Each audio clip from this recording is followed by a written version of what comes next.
জিজ্ঞেস করল, রাফসান ভাই থাকে নাকি? খুঁজছি। তারা রড ও কাটিং ব্লেড নিয়ে এসেছে। এক এক করে বেরিয়ে আসছে থলের বিড়াল। তাশরিফ খান ফাহিম চৌধুরীর পর এবার টাইমলাইনে লিখলেন রাফসান দা ছোট ভাই। গাড়ি, ব্যাংক লোন, ব্যবসা কিংবা কোটা আন্দোলনকারীদের ধাওয়া, এসব বিতর্ক যেন রাফসানকে ছাড়ছেই না। 2 কোটি টাকার গাড়ি, ঋণ খেলাপি, তার বিরুদ্ধে গ্রেপ্তারি পরোয়ানা জারি। সময়টা বেশ খারাপ যাচ্ছে রাফসানের। গতকাল তার একটি নতুন ফেসবুক পোস্ট ছড়িয়ে পড়েছে সামাজিক মাধ্যমে। বেশ কয়েকটি বার্তার স্ক্রিনশট শেয়ার করে তিনি লিখেন, আমি নিশ্চিত সবাই তাশরিফ ভাইয়া এবং RS ফাহিমের পোস্ট দেখেছেন।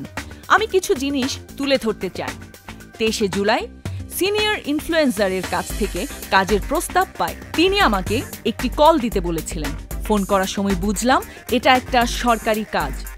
আমি যখন তাকে বললাম এটা সম্ভব নয়, সে বলতে শুরু করল, তোমাকে অবশ্যই পুরস্কৃত করা হবে এবং অর্থনৈতিক প্রলোভন দেখায়।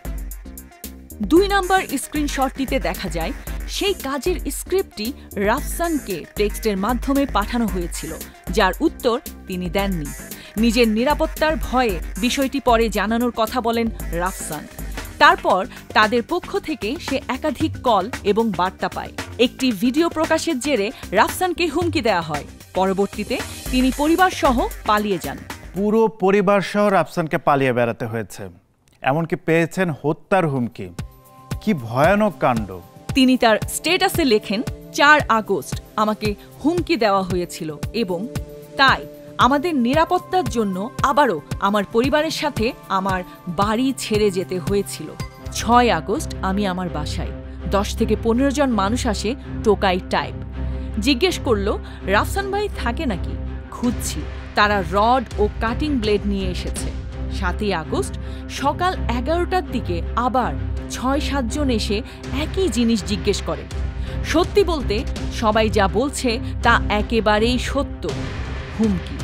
তবে রাফসানের এই বাংলিশ স্ট্যাটাসের জেরে নেটিজেনদের কটু মন্তব্যের শিকার হতে হয়েছে তাকে।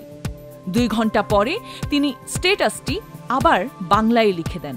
প্রশ্ন হলো, তাশরিফ, ফাহিম কিংবা রাফসান ঘটনার এতদিন পরে কেন উন্মোচন করছেন? তারা কি কোনো চাপে পড়ে করছেন, নাকি সহানুভূতি আর ফলোয়ার বাড়ানোর পায়তারা চলছে? আপনারা কি ভাবছেন? কমেন্ট বক্সে জানান।